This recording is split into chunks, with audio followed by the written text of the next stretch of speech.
8ನೇ ಅಧ್ಯಾಯ. ಮಾನವ ಜನ್ಮದ ಮಹತ್ವ, ಸಾಯಿಬಾಬಾರವರ ಭಿಕ್ಷೆ, ಬಾಯಜಾಬಾಯಿಯ ಸೇವೆ, ಸಾಯಿಬಾಬಾರವರ ಶಯನ ಪದ್ಧತಿ, ಖುಷಾಲ ಚಂದರದಲ್ಲಿ ಆತ್ಮೀಯತೆ. ಆ ಅಧ್ಯಾಯದಲ್ಲಿ ಹೇಮಾಡ ಪಂತರು ಮಾನವ ಜನ್ಮದ ಮಹತ್ವ ವಿವರಿಸಿ, ಬಾಬಾರವರ ಆಹಾರ ಭಿಕ್ಷೆ, ಬಾಯಜಾಬಾಯಿಯವರು ಹೇಗೆ ಅವರ ಸೇವೆ ಮಾಡುತ್ತಿದ್ದರು, ಬಾಬಾರವರು ರಾತ್ರಿ ವೇಳೆ ಮಸೀದಿಯಲ್ಲಿ ಹೇಗೆ ನಿದ್ರಿಸುತ್ತಿದ್ದರು ಮತ್ತು ಖುಶಲ ಚಂದ್ರರನ್ನು ಹೇಗೆ ಪ್ರೀತಿಸುತ್ತಿದ್ದರು ಎಂಬುದನ್ನು ವಿವರಿಸುತ್ತಾರೆ. ಮಾನವ ಜನ್ಮದ ಮಹತ್ವ. ಪ್ರಪಂಚದಲ್ಲಿ ಸ್ವರ್ಗ, ಮೃತ್ಯು, ನರಕ, ಪಾತಾಳ, ಸಾಗರ, ಗಗನ ಮತ್ತು ಇನ್ನಿತರ ಲೋಕಗಳು ಸೇರಿ ಆ ಪರಮಾತ್ಮನು ಕೋಟಿಗಟ್ಟಲೆ ಪ್ರಾಣಿಗಳನ್ನು ಮತ್ತು ಮಾನವರನ್ನು ಸೃಷ್ಟಿಸಿರುತ್ತಾನೆ. ಇವುಗಳಲ್ಲಿ ಪುಣ್ಯವೇ ಪ್ರಧಾನವಾಗಿದ್ದ ಜೀವಿಗಳು ಸ್ವರ್ಗವನ್ನು ಸೇರಿ ತಮ್ಮ ಕರ್ಮದ ಫಲವನ್ನು ಅನುಭವಿಸಿದ ನಂತರ ಮೃತ್ಯು ಲೋಕಕ್ಕೆ ಬರುತ್ತವೆ. ಯಾವುದರಲ್ಲಿ ಪಾಪವೇ ಪ್ರಧಾನವಾಗಿರುವುದೋ ಅವು ನರಕಕ್ಕೆ ಹೋಗಿ ತಮ್ಮ ಕರ್ಮಾನುಸಾರ ನರಕಯಾತನೆ ಅನುಭವಿಸುತ್ತವೆ. ಪಾಪ ಪುಣ್ಯಗಳು ಸಮತೂಗಿದಾಗ ಅವು ಭೂಲೋಕದಲ್ಲಿ ಮಾನವ ಜನ್ಮವನ್ನು ಪಡೆಯುತ್ತವೆ. ಈ ಒಂದು ಜನ್ಮದಲ್ಲಿ ನಮಗೆ ಪರಮಾತ್ಮನು ಮುಕ್ತಿ ಪಡೆಯಲು ಅವಕಾಶ ನೀಡುತ್ತಾನೆ. ಪಾಪ ಪುಣ್ಯಗಳಿಂದ ಮುಕ್ತರಾದವರಿಗೆ ಮೋಕ್ಷ ದೊರಕುತ್ತದೆ. ಆತ್ಮಗಳು ತಮ್ಮ ಕರ್ಮಾನುಸಾರ ಪುನರ್ಜನ್ಮ ತಾಳುತ್ತವೆ. ಮಾನವ ದೇಹದ ಬೆಲೆ. ನಮಗೆ ತಿಳಿದಿರುವಂತೆ ಆಹಾರ, ನಿದ್ರೆ, ಹೆದರಿಕೆ ಮತ್ತು ಲೈಂಗಿಕ ಸಂಬಂಧ ಇವು 4 ಸಮಸ್ತ ಸೃಷ್ಟಿಗಳಿಗೂ ಸಾಮಾನ್ಯ. ಆದರೆ ಮಾನವನಿಗೆ ಯಾವ ಜನ್ಮದಲ್ಲಿಯೂ ಸಾಧ್ಯವಾಗದಂತಹ ಆ ಪರಮಾತ್ಮನನ್ನು ಹೊಂದಬಹುದಾದ ವಿಶೇಷವಾದ ಜ್ಞಾನದ ಸೌಲಭ್ಯವಿದೆ.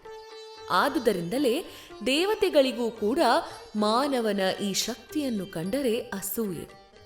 ಮಲ, ಶ್ಲೇಷ್ಮ, ಅಮ ಮತ್ತು ಕೊಳೆ ಇವುಗಳಿಂದ ಕೂಡಿದ ಮತ್ತು ರೋಗ ರುಜಿನಗಳಿಗೆ ಬಲಿಯಾಗಿರುವ ಈ ಮಾನವ ಜನ್ಮದಂತಹ ಕೆಟ್ಟ ಜನ್ಮ ಇನ್ನಾವುದಿದೆ ಎಂದು ಕೆಲವರ ಅಭಿಪ್ರಾಯ. ಇದು ಸ್ವಲ್ಪ ಮಟ್ಟಿಗೆ ನಿಜವೇನೂ ಆಹುದು.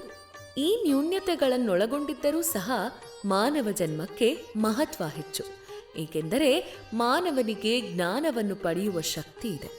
ಮಾನವನು ಈ ದೇಹದ ಮತ್ತು ಪ್ರಪಂಚದ ತಾತ್ಕಾಲಿಕತೆ, ಇಂದ್ರಿಯ ಭೋಗಗಳಲ್ಲಿ ಜಿಗುಪ್ಸೆ, ಸತ್ಯ ಮತ್ತು ಮಿಥ್ಯದ ಸಾಮ್ಯತೆ ಇವುಗಳನ್ನು ತುಲನೆ ಮಾಡಿ ಆ ಪರಮಾತ್ಮನನ್ನು ಹೊಂದಲು ಸಹಾಯಕವಾದ ಜ್ಞಾನವನ್ನು ಹೊಂದಬಹುದು. ಮಾನವ ಜನ್ಮ ಮಲಮಯ ಎಂದು ಉದಾಸೀನನಾದರೆ ಆ ಪರಮಾತ್ಮನನ್ನು ಹೊಂದುವ ಸೌಲಭ್ಯ ಕಳೆದುಕೊಳ್ಳುತ್ತಾರೆ. ಇಂದ್ರಿಯ ಸುಖೋಪಭೋಗಗಳೇ ಲೇಸೆಂದು ಅತ್ತ ಕಡೆಗೆ ಮನ ಹರಿಸಿದರೆ ನರಕದ ಬಾಗಿಲು ಕಾದಿರುತ್ತದೆ. ಆದುದರಿಂದ ನಾವು ಕುದುರೆಯ ಮೇಲೆ ಕುಳಿತಿರುವ ಸವಾರನು ತಮ್ಮ ಗುರಿಯನ್ನು ಮುಟ್ಟಿ ಹಿಂತಿರುಗುವ ತನಕ ತನ್ನ ಕುದುರೆಯನ್ನು ಹೇಗೆ ಬಹಳ ಎಚ್ಚರಿಕೆಯಿಂದ ನೋಡಿಕೊಳ್ಳುತ್ತಾನೆಯೋ ಅದೇ ರೀತಿಯಲ್ಲಿ ನಾವು ನಮ್ಮ ದೇಹವನ್ನ ಕಾಪಾಡಬೇಕು. ಈ ಮಾನವ ಜನ್ಮದಲ್ಲಿ ಪರಮಾತ್ಮನನ್ನು ಕಾಣಲು ಅನುಕೂಲವಾಗುವಂತಹ ಆತ್ಮಜ್ಞಾನವನ್ನ ಪಡೆಯಲು ಶ್ರಮಿಸಬೇಕು. ಪರಮಾತ್ಮನು ಅನೇಕ ಪ್ರಾಣಿಗಳನ್ನು ಸೃಷ್ಟಿಸಿದ ನಂತರವೂ ಸಹ ತೃಪ್ತನಾಗಲಿಲ್ಲ. ಕಾರಣವೇನೆಂದರೆ ತನ್ನ ಕೆಲಸವನ್ನು ಹೊಗಳುವಂತಹ ಯೋಗ್ಯತೆ ಯಾವ ಪ್ರಾಣಿಗಳಿಗೂ ಸಹ ಇರಲಿಲ್ಲ. ಆದುದರಿಂದ ಅವನು ಬೇರೊಂದು ಜೀವವನ್ನು ಸೃಷ್ಟಿಸಬೇಕಾಯಿತು. ಅದಕ್ಕೆ ವಿಶೇಷವಾದ ಜ್ಞಾನ ಬಲವನ್ನು ಕೊಟ್ಟನು. ಈ ಹೊಸ ಸೃಷ್ಟಿಯೇ ಮಾನವ. ಆಗ ಮಾನವನಿಗೆ ತನ್ನ ಲೀಲೆಯನ್ನು ಹೊಗಳುವಂತಹ ಶಕ್ತಿ ಇದೆ ಎಂದು ತೃಪ್ತಿ ಹೊಂದಿದನು. ಆದುದರಿಂದ ಮಾನವ ಜನ್ಮವನ್ನು ಹೊಂದುವುದೇ ದುರ್ಲಭ. ಹಾಗೆ ಹೊಂದಿದರೆ ನಿಜಕ್ಕೂ ಅದೃಷ್ಟವೆನ್ನಬಹುದು. ಎಲ್ಲಕ್ಕಿಂತಲೂ ಶ್ರೇಷ್ಠವಾದುದು ಬಾಬಾರವರ ಚರಣಾರವಿಂದಗಳಿಗೆ ಸೇವೆ ಸಲ್ಲಿಸುವ ಸೌಲಭ್ಯ ದೊರಕಿರುವುದು. ಮಾನವನ ಕರ್ತವ್ಯ. ಮಾನವನ ಜನ್ಮವು ಅಮೂಲ್ಯವಾದುದು. ಹುಟ್ಟಿದ ಮೇಲೆ ಸಾವು ಖಂಡಿತ ಎಂಬುದನ್ನು ಅರಿತ ಮೇಲೆ ನಾವು ನಮ್ಮ ಜೀವನದ ಗುರಿಯನ್ನು ಮುಟ್ಟಲು ಯಾವಾಗಲೂ ಹಾತೊರೆಯುತ್ತಿರಬೇಕು. ನಮ್ಮ ಶಕ್ತಿ ಮೀರಿ ಶ್ರಮಿಸಬೇಕು. ಸೋಮಾರಿತನ, ಆಲಸ್ಯ ಇವುಗಳನ್ನು ತಳ್ಳಿ ಜಡತನವನ್ನು ತ್ಯಜಿಸಿ ಹಗಲಿರುಳು ನಾವು ಪರಮಾತ್ಮನನ್ನು ಕುರಿತು ಧ್ಯಾನಿಸಬೇಕು. ಇದನ್ನು ಮಾಡದಿದ್ದಲ್ಲಿ ಮಾನವನು ಕಾಡು ಪ್ರಾಣಿಗಳಿಗಿಂತಲೂ ಕೀಳಾಗುತ್ತಾನೆ. ಸಾಧು ಸಂತರ ಆಶ್ರಯ. ನಿಮ್ಮ ಗುರಿಯನ್ನು ಬೇಗನೆ ಸಾಧಿಸಬೇಕಾದರೆ ಆ ಪರಮಾತ್ಮನ ಸಾಕ್ಷಾತ್ಕಾರವನ್ನು ಹೊಂದಿರತಕ್ಕ ಸಾಧು ಸಂತರನ್ನು ಆಶ್ರಯಿಸಬೇಕು. ಧಾರ್ಮಿಕ ಪುರಾಣ ಕೇಳುವುದರಿಂದಲೂ ಧಾರ್ಮಿಕ ಗ್ರಂಥಗಳನ್ನು ಪಠಿಸುವುದರಿಂದಲೂ ಯಾವುದನ್ನು ಪಡೆಯಲು ಅಸಾಧ್ಯವೋ ಅಂತಹುದನ್ನ ಈ ಪವಿತ್ರ ಆತ್ಮಗಳ ಸ್ನೇಹದಿಂದ ಪಡೆಯಬಹುದು. ಹೇಗೆ ದಿನಕರನು ಸಮಸ್ತ ತಾರಾಗಣಗಳ ಕಾಂತಿಗಿಂತ ಮಿಗಿಲಾದ ಬೆಳಕನ್ನು ಕೊಡಬಲ್ಲನೋ, ಹಾಗೆ ಸದ್ಗುರುವು ಸಮಸ್ತ ಧಾರ್ಮಿಕ ಗ್ರಂಥಗಳು ನೀಡಬಹುದಾದಕ್ಕಿಂತ ಮಿಗಿಲಾದ ಪರಮಾರ್ಥಿಕ ಜ್ಞಾನವನ್ನ ನೀಡಬಲ್ಲನು. ಅವನ ಚಲನವಲನಗಳೇ ನಮಗೆ ಮೃದುವಾದ ಮಾರ್ಗದರ್ಶನ ನೀಡುತ್ತದೆ. ಕ್ಷಮೆ, ತಾಳ್ಮೆ, ದಯೆ, ದಾನ, ಧರ್ಮ, ಇಂದ್ರಿಯ ನಿಗ್ರಹ ಶಕ್ತಿ ಇವುಗಳನ್ನು ಗುರುವು ಅಭ್ಯಾಸ ಮಾಡುವಾಗಲೇ ಶಿಷ್ಯರು ಅದನ್ನು ಪಾಲಿಸುತ್ತಿರುತ್ತಾರೆ. ಇದು ಅವರ ಮನಸ್ಸನ್ನ ಪಾರಮಾರ್ಥಿಕ ಜ್ಞಾನದೆಡೆಗೆ ಕೊಂಡೊಯ್ಯುತ್ತದೆ. ಶ್ರೀ ಸಾಯಿಬಾಬಾರವರು ಇಂತಹ ಒಬ್ಬ ಸಂತ ಸದ್ಗುರು. ಅವರು ಬಾಹ್ಯದಲ್ಲಿ ಫಕೀರರಾಗಿ ಕಂಡರೂ ಯಾವಾಗಲೂ ಆತ್ಮದಲ್ಲಿ ತಲ್ಲೀನರಾಗಿರುತ್ತಿದ್ದರು. ಪರಮಾತ್ಮನನ್ನು ಅಥವಾ ದೈವತ್ವವನ್ನು ಕಾಣಬಹುದಾದ ಎಲ್ಲ ವಸ್ತುಗಳನ್ನು ಬಾಬಾ ಪ್ರೀತಿಸುತ್ತಿದ್ದರು. ಸಂತೋಷದಿಂದ ಅವರು ಉಬ್ಬುತ್ತಿರಲಿಲ್ಲ, ಅನಾದೃತವೆಂದು ಕುಗ್ಗುತ್ತಿರಲಿಲ್ಲ. ಧನಿಕನಾಗಲಿ ಭಿಕಾರಿಯಾಗಲಿ ಇಬ್ಬರೂ ಅವರಿಗೆ ಒಂದೇ. ತಮ್ಮ ದೃಷ್ಟಿ ಮಾತ್ರದಿಂದಲೇ ಭಿಕಾರಿಯನ್ನು ಧನಿಕನನ್ನಾಗಿ ಪರಿವರ್ತಿಸುವ ಪ್ರತಿಭೆ ಇತ್ತು. ಅಂತಹ ಬಾಬಾ ಶಿರಡಿಯ ಪ್ರತಿ ಮನೆಯ ಬಾಗಿಲಿಗೂ ಹೋಗಿ ಭಿಕ್ಷೆ ಬೇಡುತ್ತಿದ್ದರು. ಅದು ಹೇಗೆಂಬುದನ್ನ ಈಗ ನೋಡೋಣ. ಬಾಬಾರವರ ಭಿಕ್ಷೆ. ಅಮ್ಮ, ನನಗೆ ಒಂದು ಚೂರು ರೊಟ್ಟಿ ನೀಡುವಿರಾ ಎಂದು ಬಾಬಾ ಪ್ರತಿ ಮನೆಯ ಬಾಗಿಲಿಗೆ ಹೋಗಿ ಭಿಕ್ಷೆ ಬೇಡುತ್ತಿದ್ದರು. ಬಾಬಾರವರಿಗೆ ನೀಡಿದವರೇ ಧನ್ಯರು. ಅವರು ಭಿಕ್ಷಾ ಪಾತ್ರೆಯನ್ನು ಹಿಡಿದುಕೊಂಡು ಜೋಳಿಗೆಯನ್ನು ಸಿಕ್ಕಿಸಿಕೊಂಡು ಪ್ರತಿ ಮನೆಯ ಬಾಗಿಲಿಗೂ ಹೋಗುತ್ತಿದ್ದರು. ಸಾಂಬಾರು, ಪಲ್ಯ, ಮಜ್ಜಿಗೆ, ಸಾರು ಮುಂತಾದವುಗಳನ್ನು ಪಾತ್ರೆಯಲ್ಲಿಯೂ, ಅನ್ನ ಮುಂತಾದ ಗಟ್ಟಿ ಪದಾರ್ಥಗಳನ್ನು ಜೋಳಿಗೆಯಲ್ಲಿಯೂ ಹಾಕಿಸಿಕೊಂಡು ಬರುತ್ತಿದ್ದರು. ಅವರಿಗೆ ಆಹಾರ ಪದಾರ್ಥಗಳ ಚಾಪಲ್ಯವಿರಲಿಲ್ಲ. ಕೊನೆಗೆ ಭಿಕ್ಷೆ ಬೇಡಿ ತಂದ ಎಲ್ಲ ಪದಾರ್ಥಗಳನ್ನು ಬೆರೆಸಿ ಮನದಣಿಯುವಂತೆ ತಿನ್ನುತ್ತಿದ್ದರು. ಒಂದೊಂದು ದಿನ ಮಧ್ಯಾಹ್ನ 12 ಗಂಟೆಯವರೆಗೆ ಭಿಕ್ಷೆ ಬೇಡುತ್ತಿದ್ದರು. ಅವರು ತಿನ್ನುವಾಗ ನಾಯಿ, ಬೆಕ್ಕು, ಕಾಗೆಗಳು ಸಹ ಅವರೊಡನೆ ಬಂದು ತಿನ್ನುತ್ತಿದ್ದವು. ಆದರೆ ಬಾಬಾರವರು ಅವುಗಳನ್ನು ಓಡಿಸುತ್ತಿರಲಿಲ್ಲ. ಮಸೀದಿಯನ್ನು ಗುಡಿಸಿ ಸಾರಿಸುತ್ತಿದ್ದವರು ಸಹ 10ರಿಂದ 12 ರೊಟ್ಟಿ ಚೂರುಗಳನ್ನು ತೆಗೆದುಕೊಂಡು ಹೋಗುತ್ತಿದ್ದರು. ಕನಸಿನಲ್ಲಿಯೂ ಸಹ ನಾಯಿ, ಬೆಕ್ಕುಗಳನ್ನು ಹೆದರಿಸಿ ಓಡಿಸದೇ ಇದ್ದ ಬಾಬಾ ಬಡ ಜನರನ್ನು ಓಡಿಸಬಹುದೇ? ಶಿರಡಿಯಲ್ಲಿಯ ಜನರು ಅವರನ್ನು ಮೊದಲು ಹುಚ್ಚರೆಂದು ತಿಳಿದಿದ್ದರು. ಪ್ರತಿ ಮನೆಯ ಬಾಗಿಲಿಗೆ ಹೋಗಿ ಭಿಕ್ಷೆ ಬೇಡಿ ಜೀವಿಸುವವರನ್ನು ಯಾರು ತಾನೇ ಗೌರವಿಸುತ್ತಾರೆ? ಅವರು ಬಾಹ್ಯದಲ್ಲಿ ಚಂಚಲರಾಗಿದ್ದರೂ ಅಂತರಂಗದಲ್ಲಿ ಮಹಾಜ್ಞಾನಿಗಳಾಗಿದ್ದರು. ಅವರ ಮಾರ್ಗ ಅದ್ವಿತೀಯವಾಗಿದ್ದಿತು. ಕೆಲವರು ಇವರನ್ನು ಮಹಾಜ್ಞಾನಿಗಳೆಂದು ಗೌರವಿಸುತ್ತಿದ್ದರು. ಇದನ್ನು ಉದಾಹರಿಸುವ ಕಥೆಯೊಂದು ಈ ರೀತಿ ಇದೆ.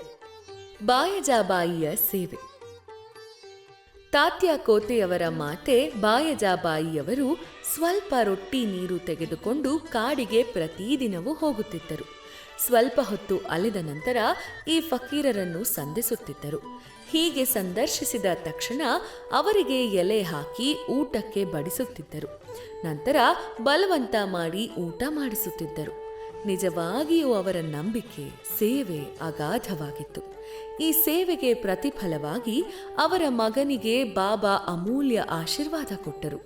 ತಾಯಿ ಮತ್ತು ಮಗ ಇಬ್ಬರಿಗೂ ಬಾಬಾರೆಂದರೆ ಪಂಚಪ್ರಾಣ. ಬಾಬಾರವರು ಅನೇಕ ಸಾರಿ ಅವರಿಗೆ ಈ ತಿರುಕನೆ ದೇವರ ಅವತಾರ ಎಂದು ಹೇಳುತ್ತಿದ್ದರು. ಸ್ವಲ್ಪ ದಿನಗಳ ನಂತರ ಬಾಬಾರವರು ಕಾಡಿನಲ್ಲಿ ನೆಲೆಸುವುದನ್ನು ಬಿಟ್ಟು ಊರಲ್ಲಿ ಬಂದು ನೆಲೆಸಿದರು. ನಂತರ ಬಾಯಜಾಬಾಯಿಯವರಿಗೆ ಕಾಡಿನಲ್ಲಿ ಅಲೆಯುವ ಕಷ್ಟ ತಪ್ಪಿತು. ತ್ರಿಮೂರ್ತಿಗಳ ಶಯನ. ಯಾರ ಅಂತರಾತ್ಮದಲ್ಲಿ ಪರಮಾತ್ಮನು ವಾಸಿಸುವನೋ ಅಂತಹ ಸಂತರೇ ಧನ್ಯರು. ಇಂತಹ ಸಂತರ ಸತ್ಸಂಗವನ್ನು ಹೊಂದುವ ಮಾನವರು ನಿಜಕ್ಕೂ ಅದೃಷ್ಟಶಾಲಿಗಳೇ ಸರಿ. ತಾತ್ಯಾಕೋತೆ ಮತ್ತು ಭಗವತ ಮಾಸಳಪತಿಯವರು ಸಾಯಿಬಾಬಾರವರ ಸಂಪರ್ಕ ಹೊಂದಿದ್ದರು. ಸಾಯಿಬಾಬಾರವರು ಸಹ ಅವರಲ್ಲಿ ಅತ್ಯಂತ ಪ್ರೀತಿ ಇಟ್ಟಿದ್ದರು. ಈ ಮೂವರು ಒಬ್ಬನು ಪಶ್ಚಿಮಕ್ಕೂ ಮತ್ತೊಬ್ಬನು ಪೂರ್ವಕ್ಕೂ ಮಗದೊಬ್ಬನು ಉತ್ತರಕ್ಕೂ ತಲೆ ಮಾಡಿಕೊಂಡು ಕಾಲುಗಳನ್ನು ಒಂದೆಡೆ ಕೂಡಿಸಿಕೊಂಡು ಮಸೀದಿಯಲ್ಲಿ ಮಲಗುತ್ತಿದ್ದರು.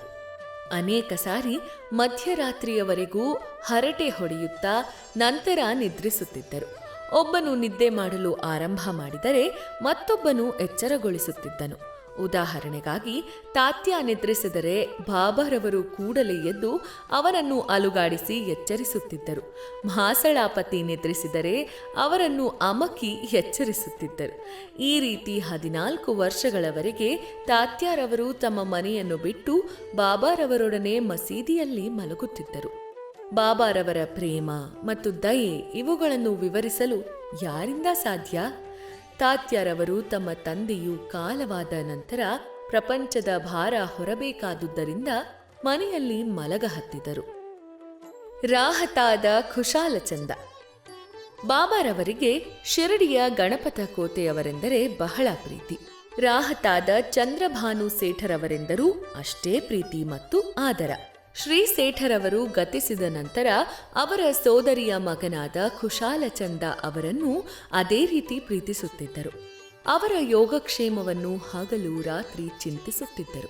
ಕೆಲವು ಸಾರಿ ಸಂಗಡಿಗರೊಂದಿಗೆ ಎತ್ತಿನ ಗಾಡಿಯಲ್ಲಿ ಅಥವಾ ಟಾಂಗಾದಲ್ಲಿ ಆಗಾಗ ರಾಹತಾಕ್ಕೆ ಬಂದು ಹೋಗುತ್ತಿದ್ದರು. ರಾಹತಾಕ್ಕೆ ಹೋದಾಗ ಅಲ್ಲಿಯ ಭಕ್ತರು ವಾದ್ಯ ಮೃದಂಗ ಮೊದಲಾದ ವಾದ್ಯ ವೈಭವದೊಡನೆ ಬಾಬಾ ಅವರನ್ನು ಸ್ವಾಗತಿಸುತ್ತಿದ್ದರು. ನಂತರ ಊರಿನಲ್ಲಿ ಮೆರವಣಿಗೆ ಮಾಡುತ್ತಿದ್ದರು. ಖುಶಾಲಚಂದರು ಬಾಬಾರವರನ್ನು ಮನೆಗೆ ಕರೆದುಕೊಂಡು ಹೋಗಿ ಆದರಾತಿಥ್ಯ ಮಾಡುತ್ತಿದ್ದರು. ಅಲ್ಲಿ ಸ್ವಲ್ಪ ಕಾಲವಿದ್ದ ನಂತರ ಶಿರಡಿಗೆ ಹಿಂತಿರುಗುತ್ತಿದ್ದರು. ಶಿರಡಿಯು ರಾಹತಾ ಮತ್ತು ನೀಮಗಾಂವ್ಗಳಿಗೆ ಸಮದೂರದಲ್ಲಿದೆ. ಬಾಬಾ ತಮ್ಮ ಜೀವಮಾನದಲ್ಲಿ ಈ 2 ಹಳ್ಳಿಗಳಿಂದಾಚೆ ಹೋಗಿರಲಿಲ್ಲ. ಅವರು ರೈಲು ಬಂಡಿಯನ್ನು ನೋಡಿಯೇ ಇರಲಿಲ್ಲ. ಆದರೂ ಅವು ಬರುವ ಕಾಲ ಹೊರಡುವ ಕಾಲ ಎಲ್ಲ ತಿಳಿದಿರುತ್ತಿದ್ದರು. ಶಿರಡಿಯಿಂದ ಹೊರಡುವ ಸಮಯದಲ್ಲಿ ಬಾಬಾ ಅವರ ಆಜ್ಞಾನುಸಾರ ವರ್ತಿಸಿದವರಿಗೆ ಪ್ರಯಾಣ ಸುಗಮವಾಗುತ್ತಿತ್ತು. ಉಳಿದವರಿಗೆ ಎಡರು ತೊಡರುಗಳು ಸಾಮಾನ್ಯವಾಗಿ ಸಂಭವಿಸುತ್ತಿದ್ದವು. ಈ ವಿಚಾರವನ್ನು ಮುಂದಿನ ಅಧ್ಯಾಯದಲ್ಲಿ ನೋಡೋಣ. ಶ್ರೀ ಸಾಯಿ ಪ್ರಣಾಮ.